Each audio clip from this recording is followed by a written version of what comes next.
you realize that we had funds. The total sum for this fund started at 52 billion, but there was the earlier disbursement amounting to about 26 billion. Mr. Speaker, if I would be heard in silent by the leaders. Bonnie and majority, you may consult, but in low tone, please. Thank you, Mr. Speaker. These are matters, money matters, funds matters. It is key to note that 10,867,400,000 on the equalization fund is the budget for this financial year, year 23, year 2024, is the amount that has been allocated. Of the proposed amount is 10,541,378,000. Now, this is the amount that will be shared to the 34 beneficiary counties based on the second policy on marginalization. The annex of the bill had been tabled and is scheduled on equalization funds allocation to the 1,424 marginalized areas identified in the 34 counties. Shillings 326 million is to be allocated on the advisory board. These monies amounting to the 326 million will be able to cater for the administration cost of the board that is in place, that is going to ensure it oversees the distribution of these funds. The bill further, Madam Speaker, provides that the allocation be transferred, as I had said earlier, to the special accounts of the beneficiaries pursuant to Article 207(1) of the Constitution. Madam Speaker, the passage of this proposed law by Parliament will provide a legal framework for the transfer of the funds from the Equalization Fund for allocations made in the financial year 2023-2024. And I had stated earlier in the first tabling that we had a deficit of 3 billion in the last disbursement, but currently in the 10 billion, and as I had earlier mentioned, there is the inclusion of the 3 billion that had earlier been omitted. Madam Speaker, I want to really appreciate and commend the stakeholders that were able to appear before our committee, especially the Council of Governors, who are able to appear and give their input, whereby you know very well the Council of Governors are playing a very key role, Madam Speaker, on ensuring that their representatives are able to sit as members of this committee in the identification of the projects. The Commission of Revenue Allocation was also a key part in this. They were able to bring in the issues of naming of the specific wards that are supposed to receive these funds, a matter that the committee had also noted and ensured that through IEBC, it's going to ensure that they get the correct names of the wards that are supposed to benefit from this particular fund, because we had issues whereby during the amendment, these are some of the issues that came about, something that as a committee will be corrected on IBC, through IBC. The International Budget Partnership Kenya was also another stakeholder, which also played a key role on how the budgeting was done. In this respect, the committee will be proposing amendments to the bill so as to ensure that the schedule reflects an appropriation of the Equalization Fund for financial year 23-24, as mentioned earlier, 10,867,400,000, as indicated in clause 3 of the bill. And it shall introduce a clause to ensure that the approved appropriations under this bill, and this one I want to emphasize to especially the 34 senators who are benefiting from this fund, that the bill proposes that the time will not lapse, and it will not lapse until all the projects have been identified, all the projects have been approved, and all the projects have successfully been completed and are in a level of use by the specific community. So the worry that had been had been brought earlier in regards to the issue of that the 7-year period is almost lapsing. And as I stated earlier, this period has been shortened, or these funds could not be able to move because of the court case. But the good news is that the bill has given room to ensure that the time will not lapse on those conditions of identification, approval, and at the same time, completion. So, Mr. Speaker, I really want to urge the senators, the 34 senators who are benefiting from this fund. And this is not the end of this fund, Madam Speaker, because our proposal as a committee is to ensure that all the 47 counties do benefit from equalization fund. There are areas, there are counties that were not able to benefit out of the 47, and we have that we have about 13 counties that have not benefited from this fund. What I want to state clearly is that this funding is a balance of what had been budgeted for the 34 counties from the onset. But as a house, our lobby, even as a committee, is to ensure equal distribution of the same, not really equal, but ensuring that it cuts across the 47 counties, being more specific on the villages, on the ward areas whereby marginalization has been identified, on the 4 specific agendas. But it is good that we carry on with the 1,424 regions, so as to set an example for any request of what will be additional. At this time, Madam Speaker, I do request that my colleague, Senator Leader Boni Alwale, to second this bill. Thank you.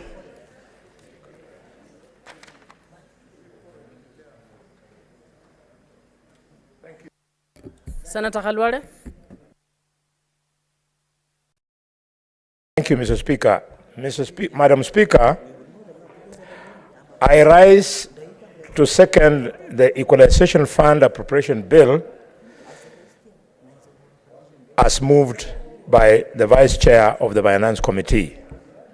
Mr. Speaker, I want to associate myself with her moving speech because it was factual and it was with direct reference to the bill. Madam Speaker, I want to spend my time very briefly by drawing the attention of the members to the schedule.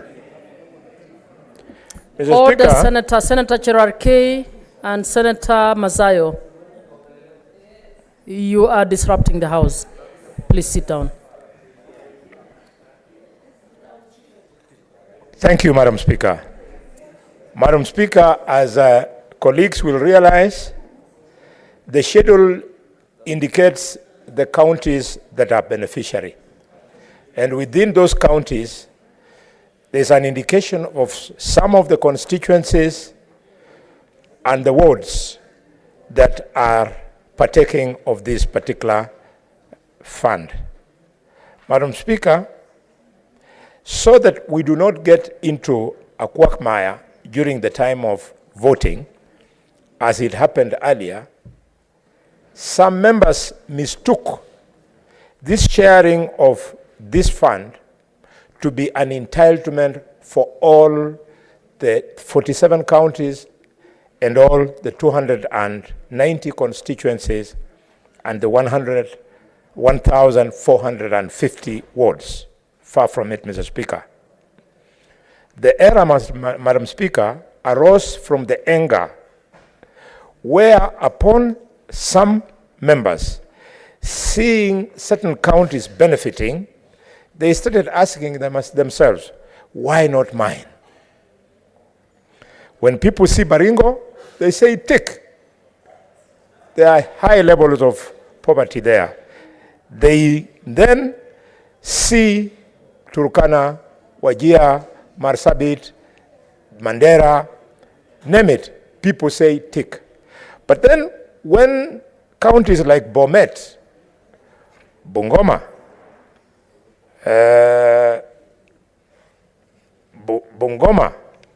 Madam Speaker, counties like Kericho, Madam Speaker, counties like Kisumu starting benefiting from this fund, then there's a bitter test.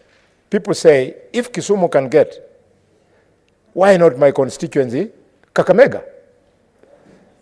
If Bomet can get, why not my constituency, Vihiga? And so on and so forth. So I want to appeal to colleagues that there was a criteria that was worked on by the Commission of Revenue Allocation, which then went for pockets of poverty. To the extent that now when you see Bungoma, it is because of a unique pocket of poverty in the harsh terrain in Mount Elgon in Bungoma that then invites this award. Same argument to the rest of the constituencies. So I want to appeal to colleagues, let us vote for the bill. The CRA has painstakingly identified these pockets of poverty even in reasonably well-off counties like Kisumu, Bomet, Kericho, even Murang'a. Murang'a is here. It is because of those extreme things. I wanted to make that to be my substantive contribution and appeal to colleagues that we just came from Turkana the other day, and you realize the challenges these people from the so-called ASAL areas are faced with.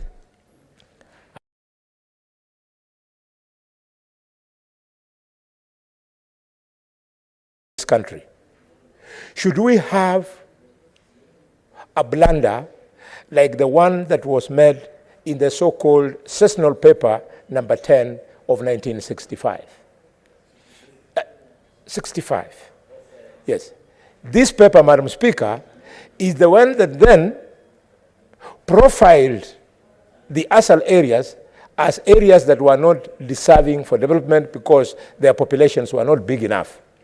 So for a period up to 2013, these ASAL areas were left behind in development. So the intention of the 2010 Constitution, as you know, you are one of the drafters of the Constitution, Madam Speaker, was that an affirmative action be applied for a period of 20 years to see if these areas could be given water, could be given electricity. Madam Speaker, the roads infrastructure could be improved so that they come reasonably nearer to the other areas. This noble spirit has been misunderstood, and people then have confused this with a fund for fighting poverty. The money for fighting poverty is domiciled in the shareable revenue, where areas with higher levels of poverty get more money. This money was over and above the poverty index. So I thank you, Madam Speaker, for this opportunity and appeal to my colleagues that we vote for this bill. I second. Honorable Senators, I propose the question that the Equalization Fund Appropriation Bill, Senate Bills number 30 of 2023, be now read a second time.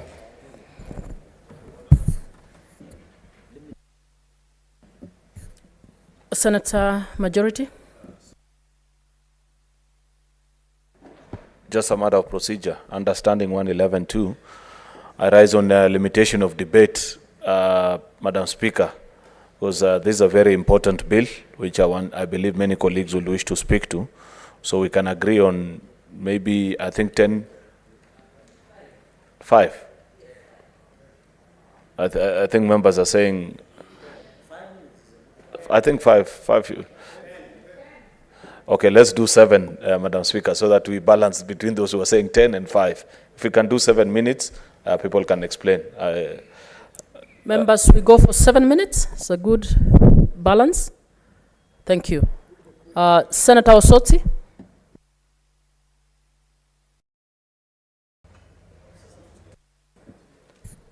Senator Cherarke.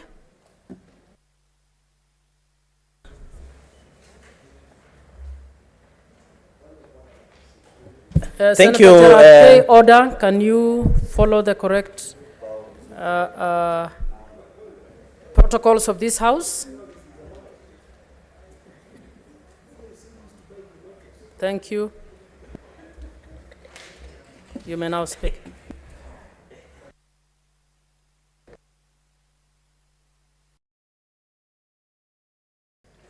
Thank you, Madam Speaker.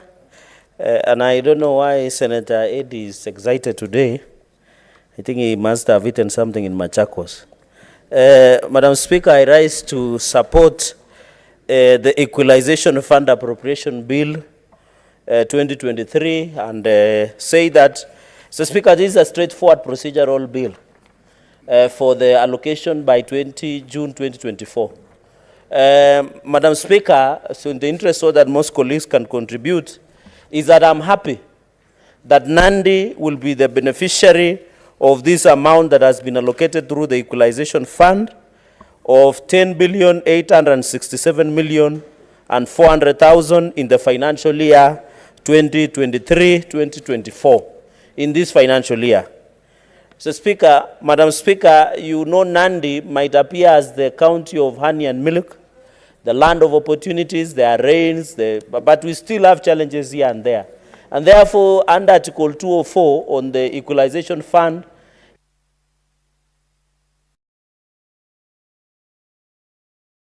roads, so that the people of Nandi can have opportunity, Madam Speaker, to be able to enjoy the fruits of devolution as envisaged under Article 174 of the Constitution of Kenya, Madam Speaker. I'm happy, and I want to tell the great people of Nandi that I'm happy that 2 constituencies have been considered, or 2 sub-counties, like Nandi Hills constituency and Tindred constituency, that is in Nandi South, Madam Speaker. For example, when you go to Kapchorwa, which has been given 13,047,66, over 13 million has been allocated. When you visit Kapchorwa, Madam Speaker, there are no roads that are passable.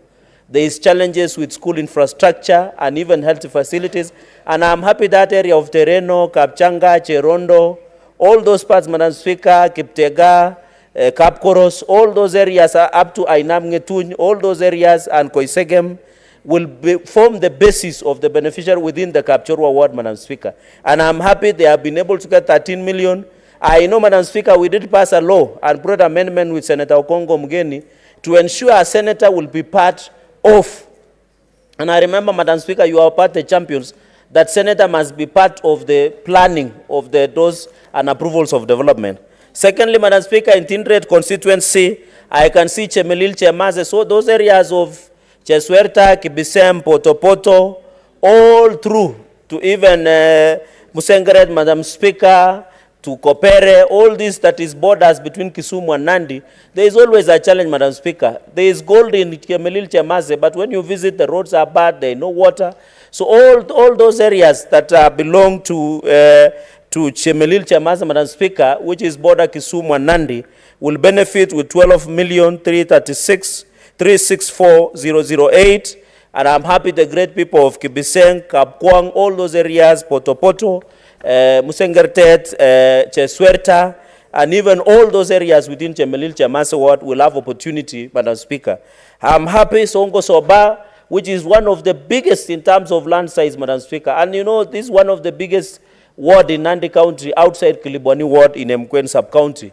So the areas of Songo Soba, all those areas will have opportunity. When you go there because of the terrain, Madam Speaker, it is always a challenge. When you visit Soba, there are factories that have been set there near Bogovel, among other areas, Madam Speaker. These are areas up to several areas, even Bogovel, within those areas which borders the forest, in separating Tindred ward and Soba Songo is very crucial, up to Cabrera and many other areas within Tindred constituency. And I'm happy they are getting the highest allocation of over 85 million to that ward of Soba Songo. Because when you go there, I've been there on several occasions, there are no passable roads, there is no water, there are no hospitals, Madam Speaker. The hospital like Ibukwa Dispensary has had its own maternity, Madam Speaker, and you know we are doing the biblical ordination of filling the earth by giving more births each and after every 9 months. That is other job we do outside, of course, the normal duties that God has given us. So this Kibukwa Center, near Kabirer, these are some of the challenges that will need this money to use, and even the road, so that the people of Soba Songo can have opportunity to utilize 85 million. Even in Tindred ward, the Wanjandege area up to Kapkitany, all these Soin Sikawet, Kipiaor, all these parts that we are talking about, Kimatke, and all those places, Madam Speaker, will have opportunity of getting over 12.2 million, Madam Speaker, in terms of tin rate constituency. Madam Speaker, I'm happy that Nandils as a constituent will get 13,047,66. Tin rate constituency will get 109,773,924. Madam Speaker, it is our interest as a Senate, and I want to ask the committees that will approve all the developments within the 3 constituencies, that is Kapchorwa, Chemelil, Chemase, Songo, Soba, tin rate, will ensure the money is used for the intended purpose. Finally, Madam Speaker, I would also want to see some wards like Terik Ward have opportunity of being this part. I would want to see Tabolwa area in Masab sub-county, Madam Speaker, having opportunity in what we call the other part of Chepterway ward, because part of Chepterway ward also have similar challenges. I hope in future, the Committee of Finance and Budget will give us opportunity to even Nandi get more wards, given opportunity, so that because we have most of the challenges, even towards Kiptuya ward, as we share with Western Kenya, we still have a challenges, Madam Speaker, that have been declared hardship areas. For example, Terik ward should even benefit from hardship allowances, especially from Teacher Service Commission, Madam Speaker. So in the upshot, this is the money that we are taking to the people at Mashinani. We wanted to give the value that it deserves. We want to ensure equity, principle, equity, transparency, and equality in terms of development across our county, Madam Speaker. And as the Senator of Nandi and as a member of this great house, we shall always endeavor that every shilling that we appropriate as a Senate is made for the intended purpose that we are giving in those areas, Madam Speaker. Even Migori, I was near Migori over the weekend, Madam Speaker, and let me just end there. I could see, I don't know what Senator Eddie did to the light. It has gone red. Thank you, Madam Speaker. I support. Honorable members, I have a communication to make. Members, we have a visiting delegation of Kapkwen. We have a visiting delegation of Kapkwen Border Group in Bomet County. Honorable Senators, I would like to acknowledge the presence in the public gallery this afternoon of the visiting delegation of Kapkwen Border Group in Bomet County. The delegation is in the Senate on a courtesy call. Honorable Senators, in our usual tradition of receiving and welcoming visitors to Parliament, I extend a warm welcome to them, and on behalf of the Senate and on my own behalf, wish them a fruitful visit. I thank you. I'd like to request the Honorable Majority Leader to also welcome them for not more than 1.5 minutes. Thank you, Madam Speaker. I want to extend welcome to the visiting team from Kapkwen. I hope they get to have a full view of the Senate this afternoon as business is being transacted. They will get a full pleasure seeing the senators and the debate. The motion that is presently on the floor is a bill known as the Equalization Fund, prepared under Article 204(1) of the Constitution, where 1.5% of our nationally raised revenue is sent to counties that are most deserving on the basis of very basic services such as water, roads, health centers.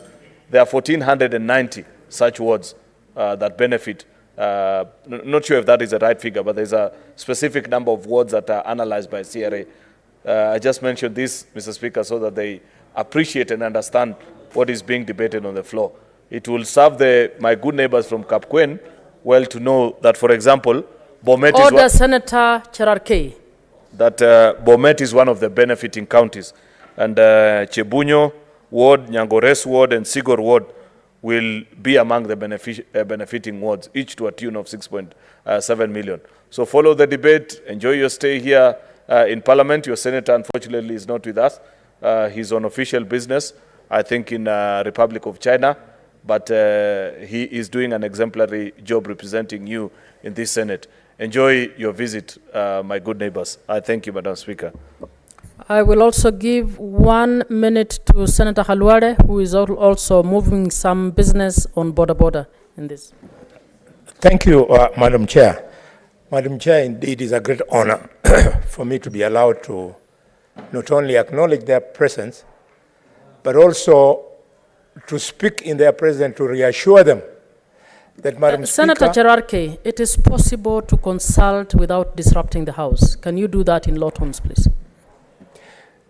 to assure them that we appreciate the role they play in the transport sector of this country.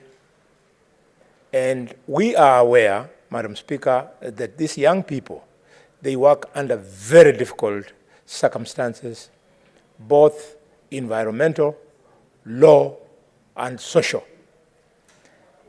We appreciate the role Boda Boda plays in getting all of us elected, Madam Speaker. And on behalf of the Boda Boda, I hope this message, the young people will take it back home. But more importantly, Madam Speaker, I want to use this opportunity to assure Boda Boda that now we are going to recognize Boda Boda in the law of Kenya. And the journey for making a law for Boda Boda in this country started yesterday. There's a bill which I have brought before this House. It will be adopted here, hopefully. Then the other House. We want to make Boda Boda profitable. We want to make Boda Boda decent. We want to tie people who want to misuse Boda Boda. We want to make Boda Boda not look like it's a criminal enterprise. Thank you, Madam Speaker. Welcome, young people. I would love to meet you on another day back home. Senator Oburu.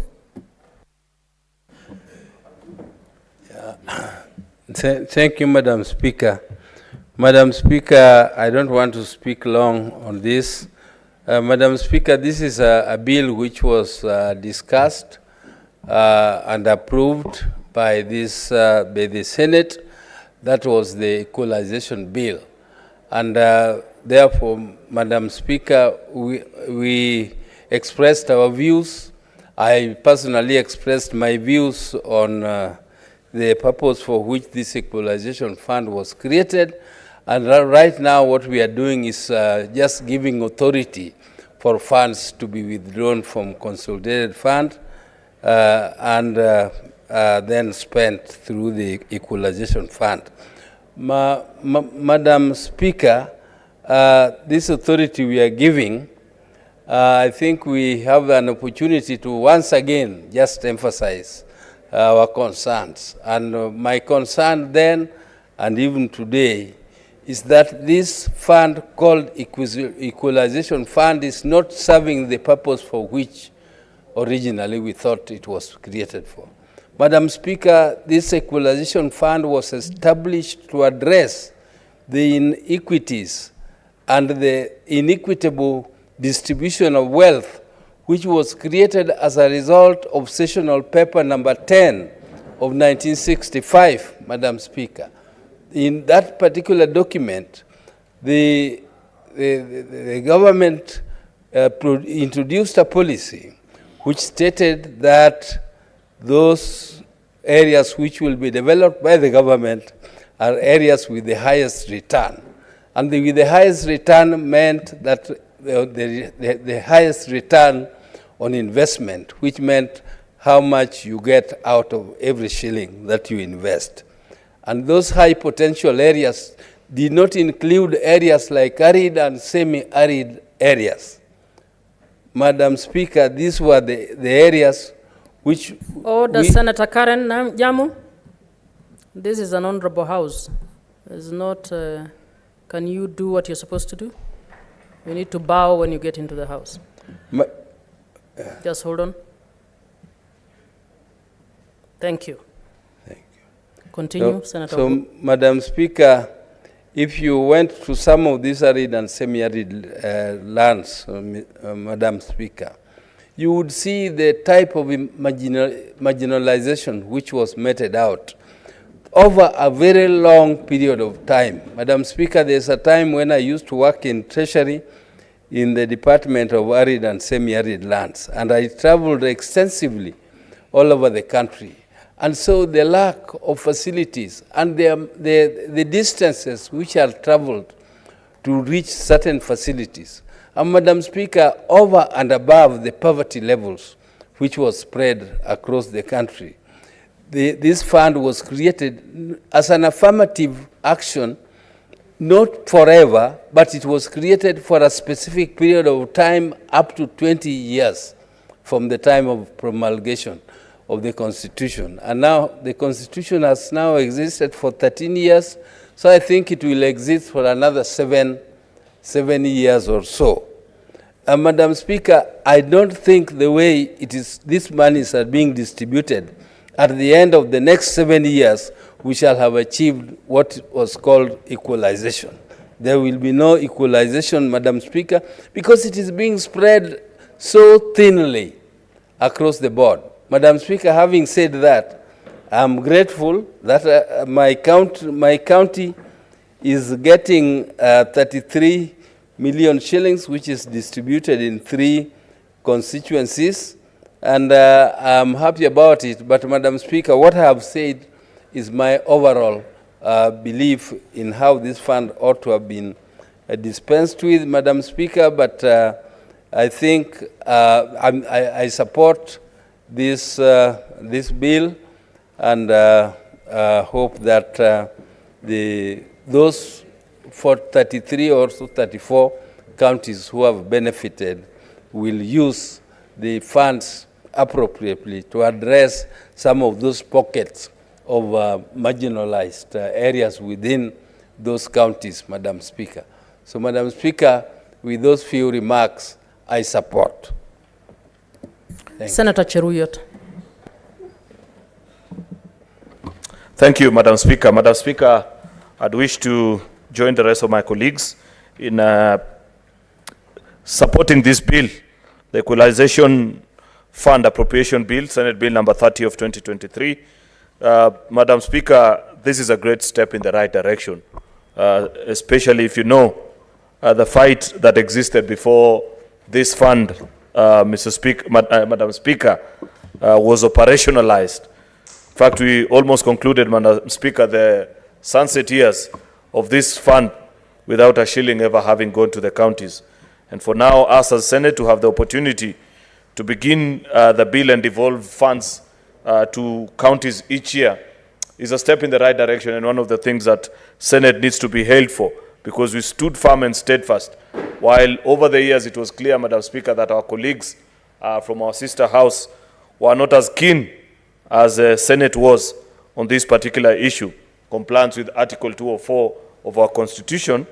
Over the years, if you read, Madam Speaker, the BPS reports of each of our committee over the years from 2013 all the way, Madam Speaker, this is one of the issues that the House sent back to Treasury on the need to establish the basis upon which these funds are divided. Further to that, Madam Speaker, of course, you would understand the fight that will ensue immediately after, because this is Kenya, and everybody feels marginalized one way or the other. You know the conversations that you always have about 1 man, 1 vote, 1 shilling, 1 kilometer. Recently, at the National Dialogue Committee, I had something else, Madam Speaker, and I've come to appreciate that Kenyans are increasingly becoming woke, so to speak, if I may use a word that is colloquially used by our young people, to reveal or to mean socially conscious, Madam Speaker. And they are conscious of such operations of government and the things that needs to be done.